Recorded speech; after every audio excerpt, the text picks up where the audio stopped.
I'm Amanda Silver. And I'm Alex Howard. And this is Dirty Laundry.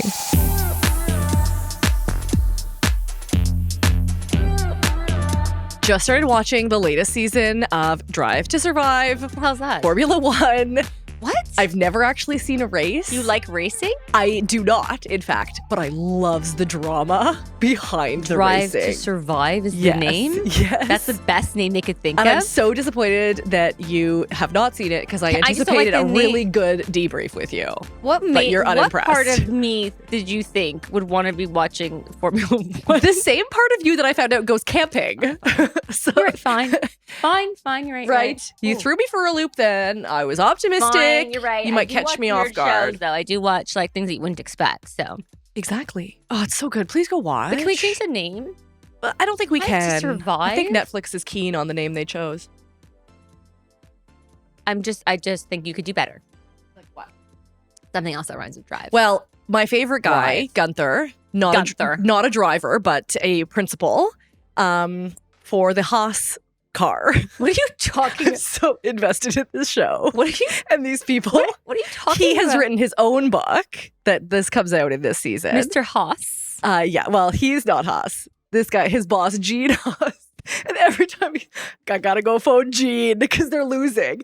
I gotta go phone Gene. And he's Brian. like this thick German accent. I don't know what she's Anyways, he's about. written his own She's having book. the whole conversation But by herself. Let me finish. Wait. He's finished. He wrote a book and it's called Surviving to Drive. Better or worse title? Worse. Okay, but just- seriously, go watch the show. Drive to Survive. Drive to Survive. It's all about Formula One. And honestly, this show, I think, changed like the whole landscape of F1. There are so many more. It's kind of like the Taylor getting into NFL. And now there's all these women that are into football. Right. So same thing. This Okay. show was like the catalyst for into Formula non-driving One. folks getting Okay. into F1. But so again, to be fair, never seen a race, zero interest in Would you actually go in a watching race it. car? I don't think so. No. In one and drive? Yeah, would you go? No, No. not you drive, but like as like a passenger. Oh, there's no room. These things are built like Oh, no, you can go exactly with to your someone body. else. No, With, that's like, like an a expert? go-kart. No, it's not a go kart. Like if you maybe go like with an like an Indy expert. car. Yeah, like one of those. Yeah, this is a whole other level. Okay. You got to Do they watch. flip? Oh, they flip. That makes, and then they blow. and those they people- crash. And there was that whole episode, Man on Fire. So the cars go on fire. They come and and then they're fine. Or Hopefully. they're wearing like fire. I think they have retardant clothes on. clothes. Yeah. Oh my god. Yeah. No. But it's intense. You have to not be claustrophobic. For sure. Not afraid of anything. Not afraid of Zero fears. speed Or death. or death Or crashing. or fire. Or anything. Okay. And they're going so fast. Oh my god. And it's really interesting. It's really computerized. Like they're getting immediate feedback. They're changing things with like their like pit crew, let's Sensors say, and all like the people in charge. It's really impressive. Okay. Yeah. Like I used to be like, oh yeah, Formula One, Was that's this a sport. Jonathan?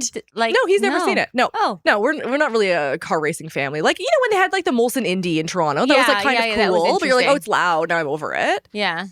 But it's really changed my whole perspective on driving. Like I can now Maybe see we why need it to is a have, sport. Like, a racer on our show. An expert racer. Yeah, because that can apply to relationships. Oh, like Lewis Hamilton Sure. in studio. Sure. Very handsome. Bring him in. Very, Okay. very if you're handsome. listening. If you're listening, Lewis Hamilton, because you've got nothing better to do. Come talk about divorce with us. And tell us how you're not afraid of anything. Maybe even including divorce. Maybe. Who knows? Don't even know if he's in a relationship.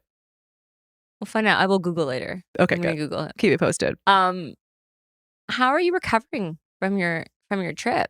Yeah, you that's a real good You question. are a perfect example of Instagram versus reality. I'm embarrassed to say you're right. You really are. I was Yeah. watching your stories. Well, not so much. You weren't posting them. Didn't much. post I was anything. watching. You didn't post anything, which may have been the clue. I was watching your husband's stories. Yep. And it was like this beautiful turquoise water. I'm sitting here like freezing. I'm like, oh, those fuckers. I wish I went to Cuba with them. Fair. Right? Right. And I'm like, oh my God, they're just living it up in Cuba. Mm. No. No, And I then mean, you posted a picture of like I you and did. the kids and the water and everything just looks so, Yeah. so nice. But you came home hungry. I just came home hungry. A little Never bit seen tanned. you so hungry. So hungry. Like it was like a sad hungry. It was very defeated. It was like a real, just Yeah. a real hunger. And It was a very good example of the Instagram versus reality, but I will say that picture that I posted was of the most beautiful beach I've ever been to. So that was true. The water looked gorgeous. It was incredible. So clear. It was incredible. Yeah. It was also, my trip was a really good example of opposites attract in terms of my relationship, because he had the best time of his life. No. Best time. Loved it. Loved it. And when the kids and I would be like, oh, what, don't love this. He ate all the food? Ate it. Loved it. Piled high on his plate.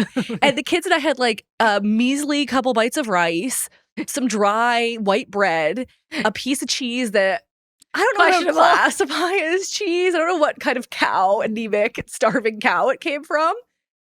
And we would look over and his plate was piled high with so much gross food. The three of us just looked at him like, what are you doing? And he was so genuine. It wasn't just like, I'm going to prove a point because I really wanted to go to Cuba and I lured you all here under false pretenses. So he chose the trip. He chose the trip. Did you think it was like just the resort you were at? Nope. Okay. No. Like the whole no. And the poverty we all know is a thing. I've never been to Cuba. It's not really on my list. I don't want to like not recommend because they really do depend on Canadian tourist dollars. Right. So part of me is like, yes, bring your own, but BYO everything, food except the sand and the beach. Okay, the rest bring. Okay, bring if you can. Bring it all. Bring like the non-perishables, all the like non-perishables. Cereal, like you're camping. Yes, okay, exactly like you're camping, but no open fire, so nothing that you need to cook. He didn't get sick. Nobody got sick. So that's helpful. That's a good thing. Yeah. I feel like and it wasn't like, you weren't afraid of getting ill or that you would pick up some kind of bug or foodborne. It's like the foodborne illnesses. Shockingly, none of that. It was clean. I mean, adjacent. Like the food prep was It clean? was just really run down. Okay. Like they built this hotel clearly. It was pre-COVID. Everybody was like, guns a-blazing, hoping that this was really going to take off, this 5-star hotel. And then no 5-star. COVID happened, right? And Canada had the most stringent lockdowns. So we were not going there. Right, so who is coming? So nobody. So I think they just don't have any money to invest. So it is actually really heartbreaking. Right. And honestly, most gorgeous beach. Like the sand was like powder, like powdered sugar. And like turquoise water. And turquoise waters and gorgeous. I just was so hungry.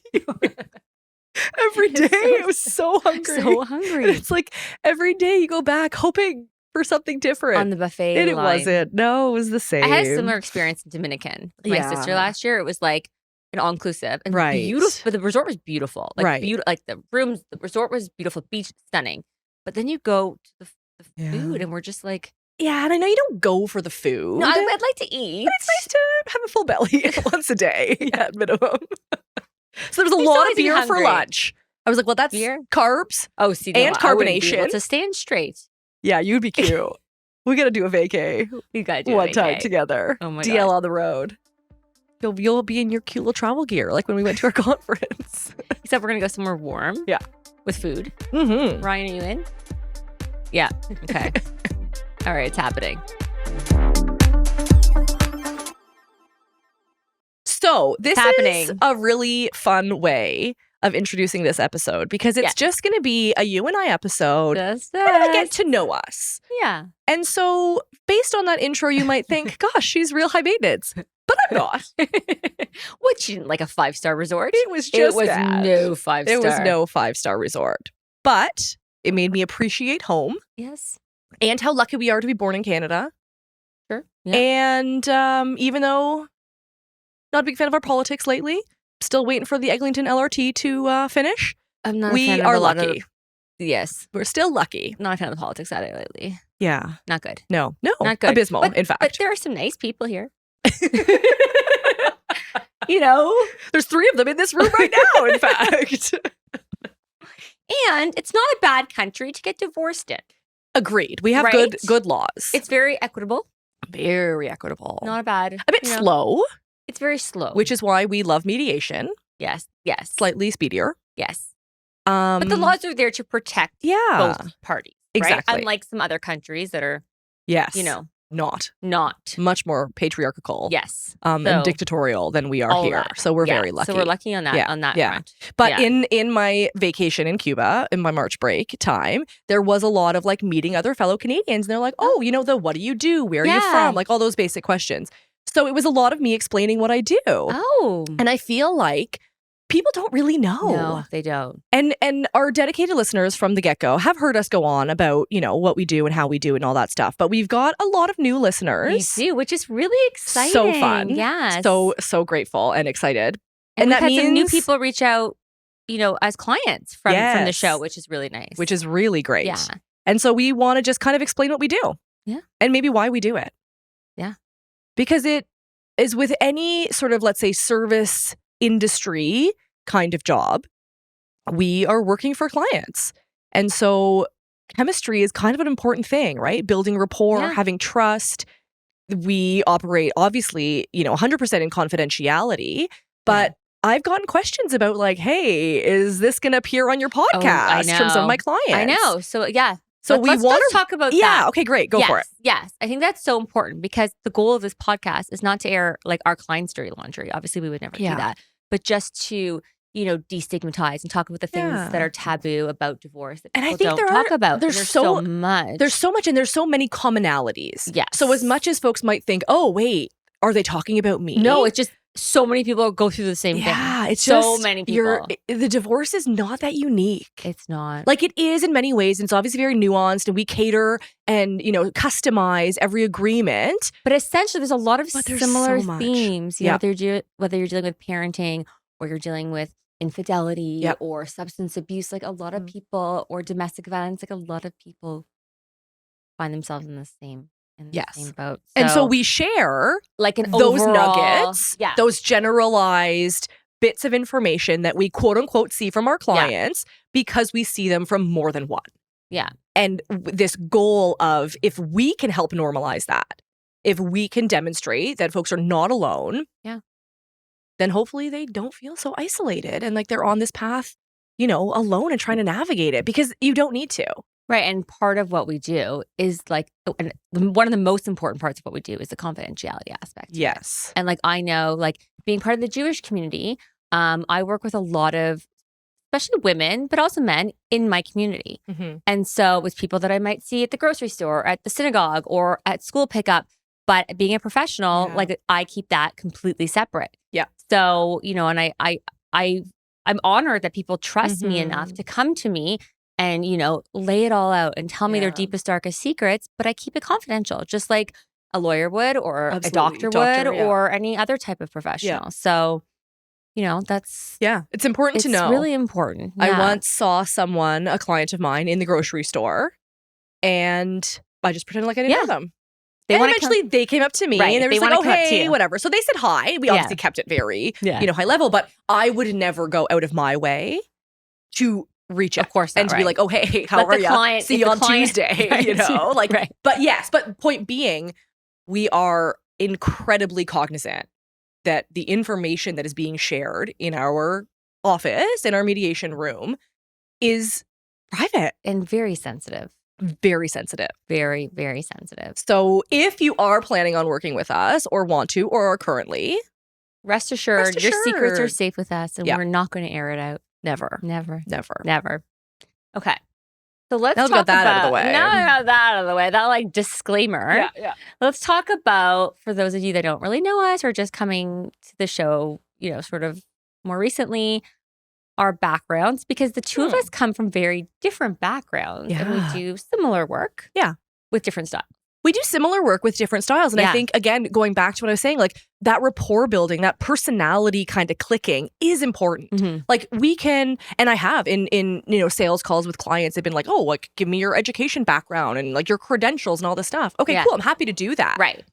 But at the end of the day, if you don't like me, it's not going to be a great working environment. Right. You really have to really trust and feel comfortable with your mediator. Yeah. You really do on a personal level. Exactly. You really do. So we want you to get to know us. Yes. So here's a little background. So you go first. Oh, me go first? Sure. Okay. So where should I start?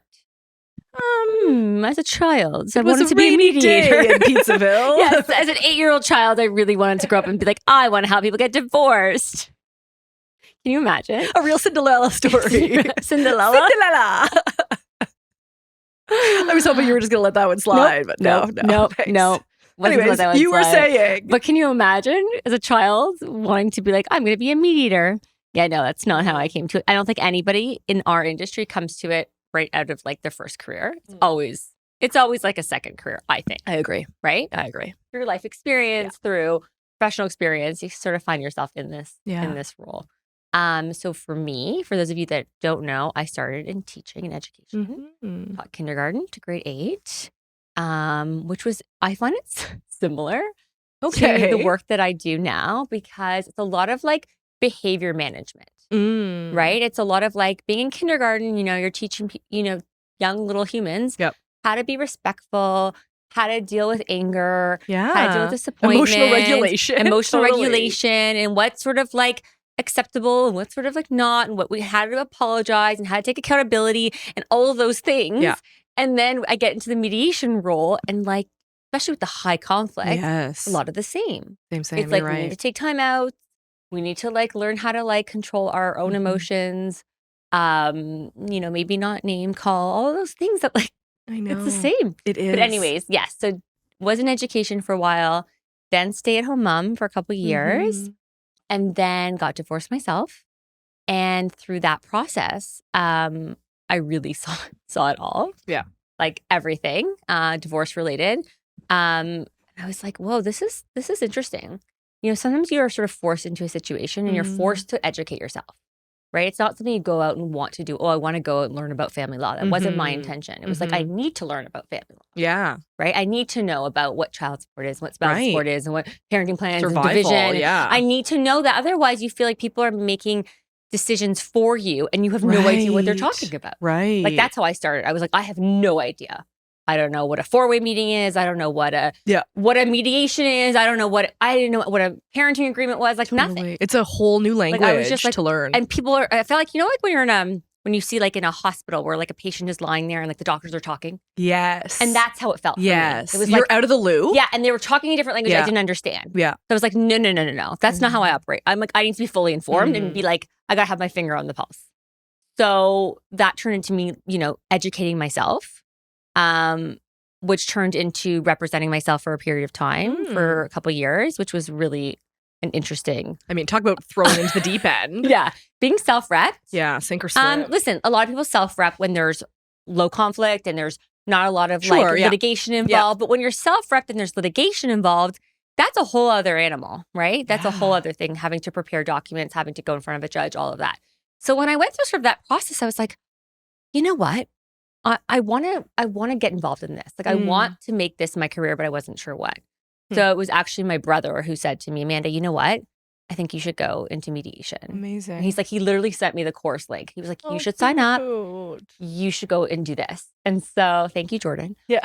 Shout out. Shout out. So I did. And like, it just opened up my doors to a whole new career. That was when you were finished with your own divorce, or? Yeah, when I was finished. Okay. And I was like, you know what? I knew I didn't, like I went back to teaching in like a supply sort of role, but I knew I wanted to do something different. Yeah. And like teaching is great, but it's not very conducive to family life, which seems so strange, right? Because you're working with families, you're teaching kids. I wouldn't be able to pick up my kids from school to drive them to school if I was teaching full time. Yeah, you're spending more time with other people's children than your own. Right? Yeah. And I was like, this is not what I want. Yeah. I want more flexibility. I want to be self-employed. Yeah. Yeah. And it's so interesting too how life dictates what we do, right? Like you were able to then find something that you were both passionate about and that was more conducive for your schedule as a single mom.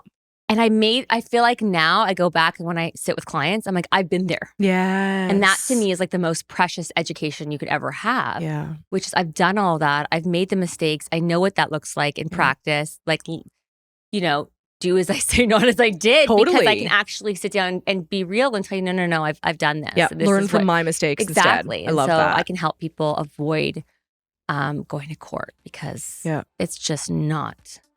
It's not a good process for anyone. There's no winners. There's no winners. The lawyers?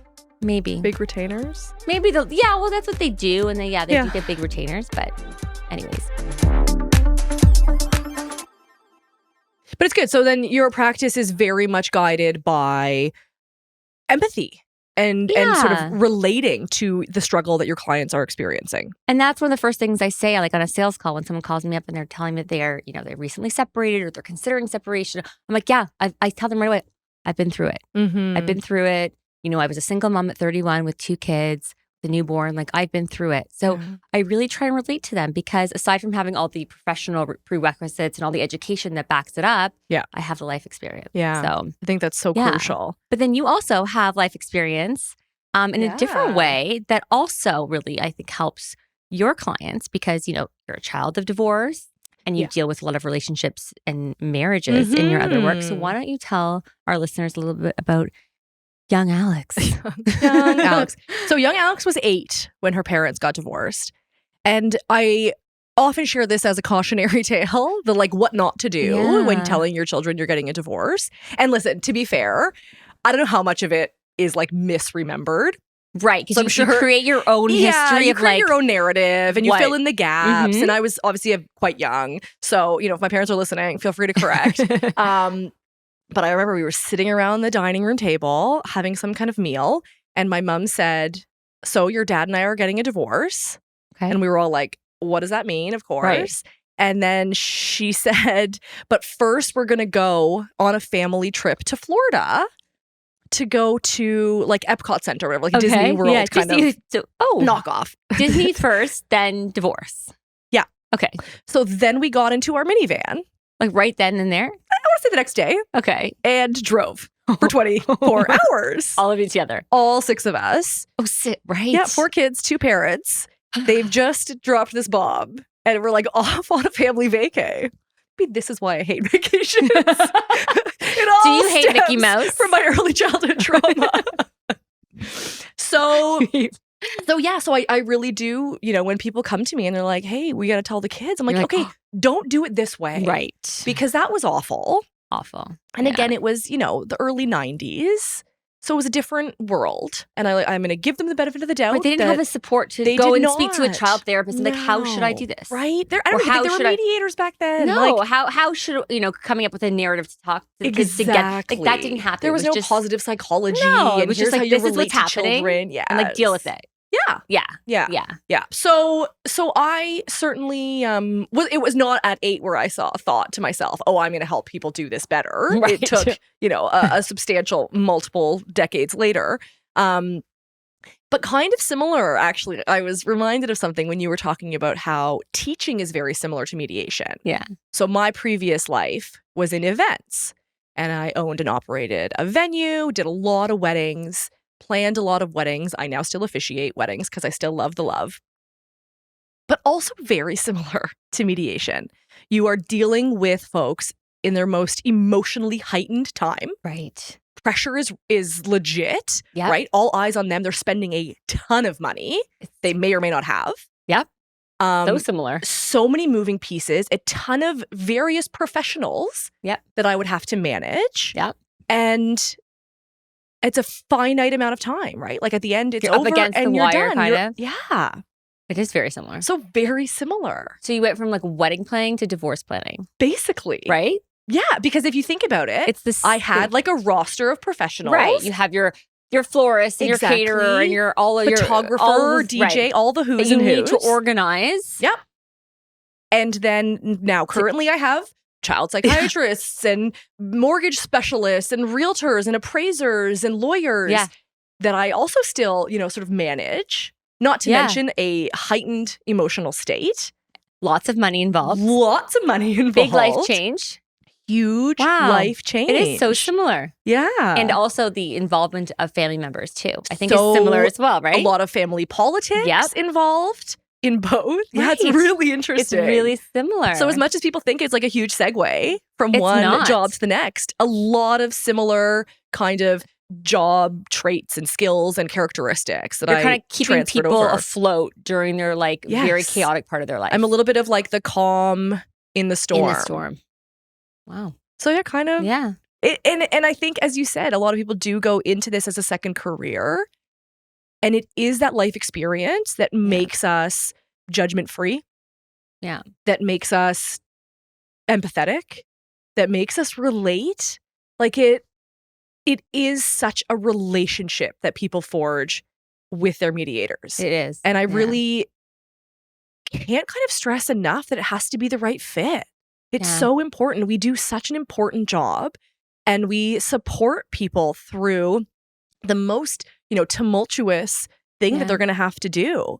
And I guess I kind of just want people to know that, like, we see you. We know how hard this is. Yeah.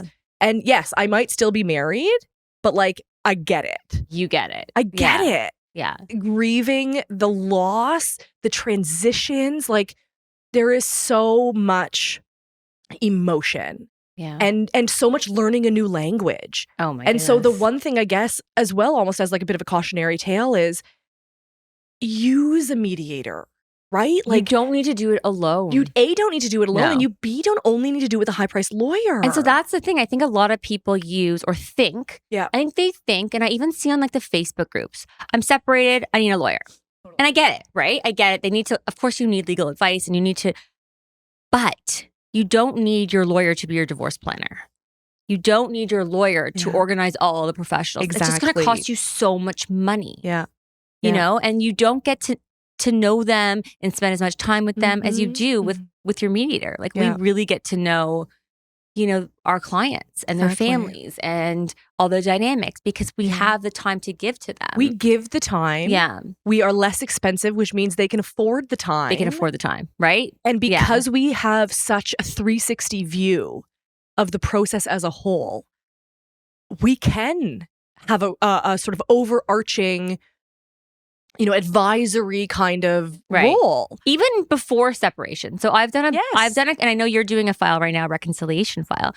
I've worked on a few as well, where I've had people come to me and they're on the fence about whether or not they actually want to sort of pull the plug on their marriage. They've got, young kids, or there's a lot of, joint investments. There's all the reasons why people are unsure. Or they just don't want to admit the quote unquote failure. Of course. For whatever the give reasons. It one last effort, right? And so they've come to me and we do like a sort of a soft separation. Like I tell them like how the real process goes and what that looks like. And then we sort of scale it back and try it out. Yeah. Yeah. And I came to you with this, but like, let's share it with the wider audience. Working on this reconciliation after, let's say, maybe 6 or 7 sessions, they decided no, like it's not working. So, and I'm doing homework assignments, I'm giving them tasks. Like it's very much, it's not therapeutic because we're not trained or, we're not have the therapists. designation for that. So let's be clear. It's not couples therapy. It is not. Right. It's coaching. Yeah. And it's working towards something. So like I said, lots of homework, lots of like tangible activities to build back some of the foundation that has been lost. But it didn't work. And part of me feels, of course, like I failed them. Like they came in saying, okay, we don't know if we can reconcile or if we're headed for divorce.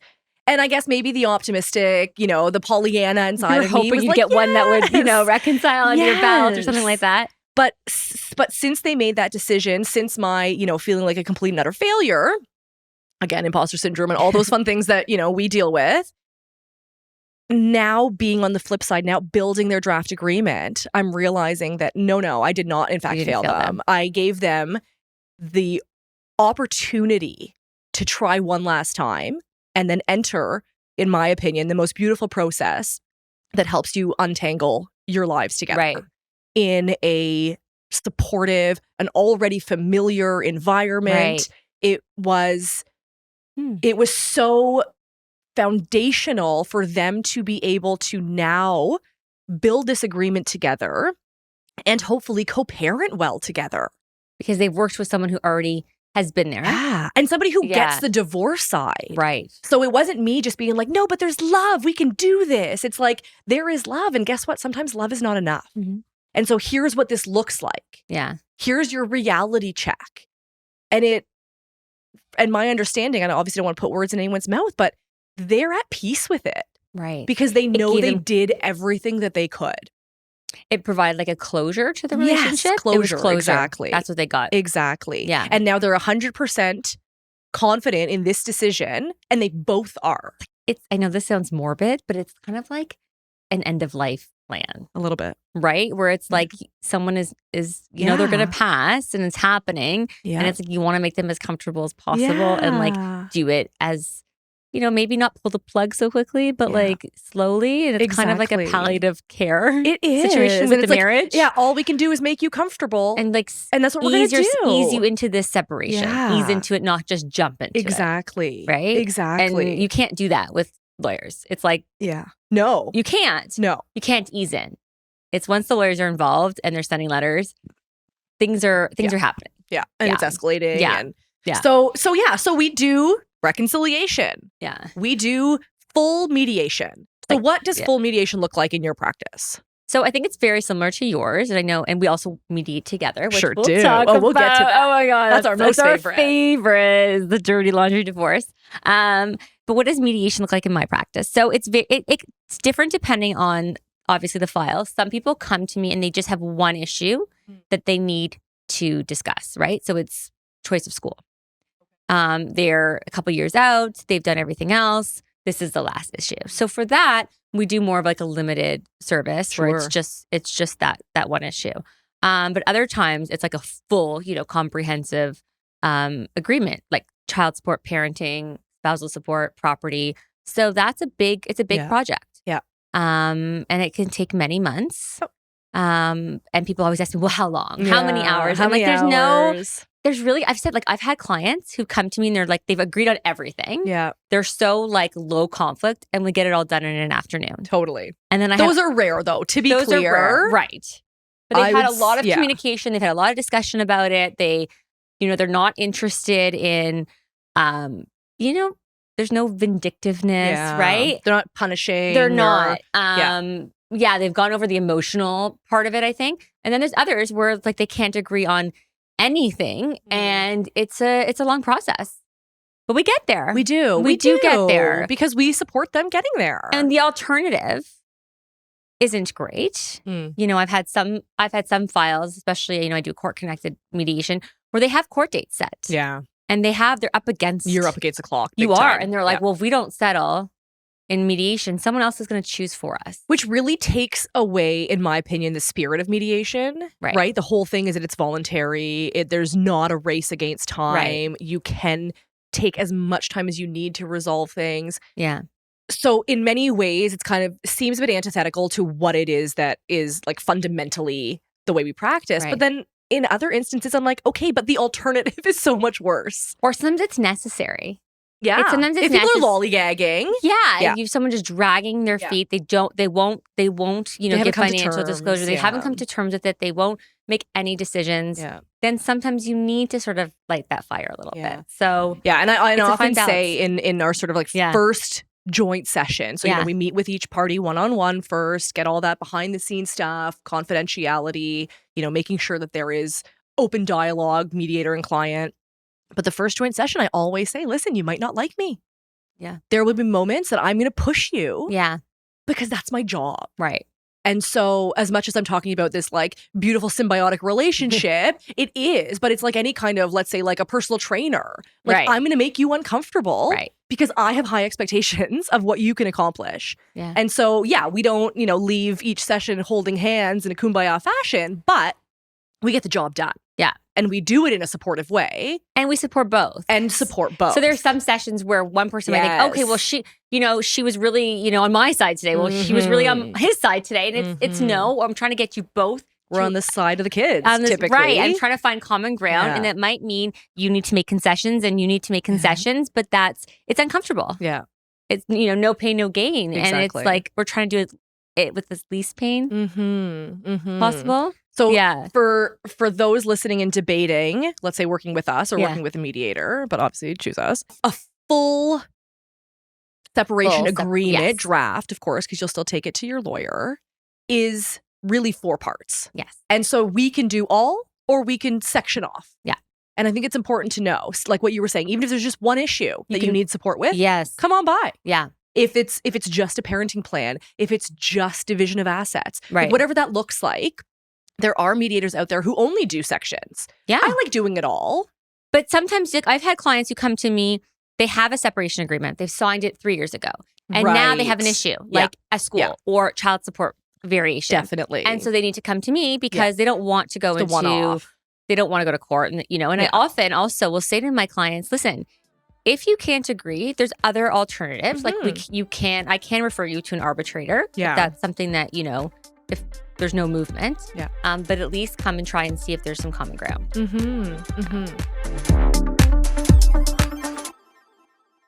So how does your practice, you said you do mostly comprehensive, full scale mediations, but also some individual issues. Some individual issues. And I would say that's kind of more where I'm seeing a huge growth right now in my coaching section of my practice. Which, if I am being honest, I love the most. I have to say there is something really that works with my temperament, my personality, that is I do just want to cheerlead for one person. Yes. I do just want to be your like number one, what was it, like fly girl or whatever, picturing J-Lo back in the day. Like I want to hype you up, support you in all of the ways so that you can best get through this experience. Yeah. So tell our listeners, what does coaching look like when you are working for just one person? Okay, so if you just hire me as a coach, very different than if I'm coaching within the mediation process. Right. Those are two different coaching hats. Exactly. So just coaching for me is just one-on-one. I'm just working with one party. We typically have a specific issue that we're trying to deal with. So again, it's not therapy. It can be therapeutic. We shed tears. We giggle. We go through a gamut of emotions. Because you've come to me with something really difficult. Yeah. So typically it's any kind of relationship aspect. So I do actually work a lot with couples that are still married, or because of my officiating sort of business, if you will, practice on the side, I do get a lot of premarital clients, that's my favorite too. I think that's so cool. Everyone's happy. I think everything's my favorite. I've said everything's my favorite so far. I know, but the yes, they're coaching happy. It's very different. Very rewarding. I know. I also do some coaching as well. Not the premarital as much as you do, because you have a different stream. But yeah, a lot of the like communication issues. So like I'll have a man or a woman send me an email. What do I do with this? This is what they sent me. This is what I want. What should I write back? Like they're in the middle of a divorce and they're getting, let's say, some correspondence from the other side. Exactly. And they might have a lawyer, and there might be times where I say to them, go call your lawyer right now and ask them this. Yes. Or do you want me to speak with your lawyer? Right. I love that. And I sort of take the reins because they are so like, what the fuck do I do? And it's I'm overwhelming. Like, I got you. This is what I think. Of course, it's not legal advice. It's more of a divorce planning advice, right? Exactly. It's looking at the full picture. Yep. So it's like, call your lawyer, get this letter out or don't. You respond to this or don't. And also teaching them like how to communicate in a business-like fashion, a big one. Because it is so easy to send that text that you're going to regret later. And you will regret it. Like, oh my God. Listen it's going to show up. It's going to show up in a correspondence or in front of a judge. You're like, oh, I look like an idiot. I do. And I know you do the same, but request from my clients, I'm like, text me first. Yes. Send me that email first. Yes. Let me filter it too. Filter it. Yes. And honestly, it's no different than journaling. Like you got to get it out. You got to get it off. Do a brain dump. Get rid of it. Just don't hit send. Yeah. Send it to us. You will regret it. Yeah. We make poor choices when we're emotional. And in this process, you are guaranteed to be emotional. And that's what's so difficult is that you're expected. You have to make all these choices when you're so emotional. Yeah. So please trust a professional to support you.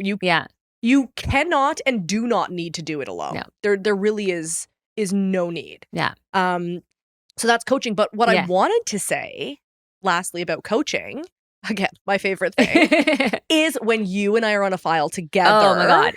That's the dream team, in my opinion.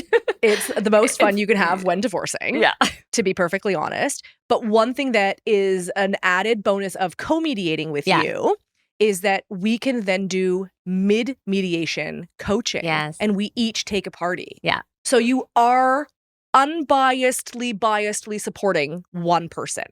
Right.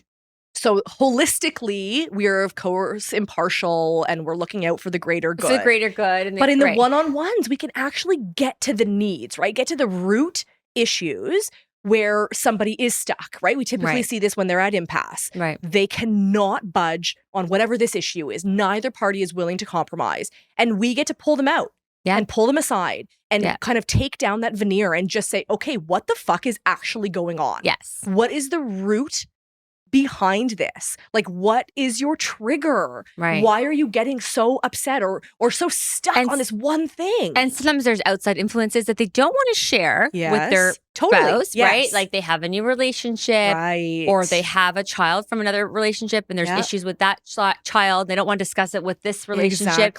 All of those things, or they have some family pressure that they don't want to disclose. So they can talk to us in a confidential coaching session. Yeah, like it's never something like, oh, hey, I'm like sneaking, some investments in an offshore account. It's not, like, don't be mistaken. Of course not. It's all above board. It just means that with the other party not in the room, they don't have to be overthinking. They can let their guard down. They can let their guard down. And we know how to ask the right questions to really get to that root cause and figure out what that underlying need is that's not being served.